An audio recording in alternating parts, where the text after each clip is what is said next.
ওই যে খালি গুই নেন, মাথা ভার ফেলাইও না। এই যে একটা, এই যে একটা, আমি সাইজ দেন গাইস, ঠিক আছে? এই আম না ইটেল একটা বুঝাই দেয় না।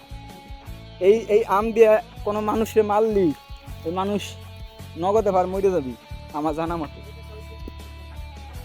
হ্যাঁ ওই সে কাকা আর খাইও না, পাইরো না। এই যে দেখতে পাচ্ছি তাদের কাকা দাম চাট হয়েছে। দেখছেন কত সুন্দর সুন্দর আম। ম্যাঙ্গো আমার এই যে দেখছেন এইগুলা ছোট ছোট রয়েছে, এইগুলা আর আমরা পাই নাই, বড় হোক তারপরে আমরা আবার এসে খাবানি। আপাতত দেখাই যায়। তাদেরকে কেটে ফেলাইছে না আর যদি নীরবের মাথা গল্প আপাতত এইগুলা নিয়ে এই মাখাই খাবো। তো ভাই এত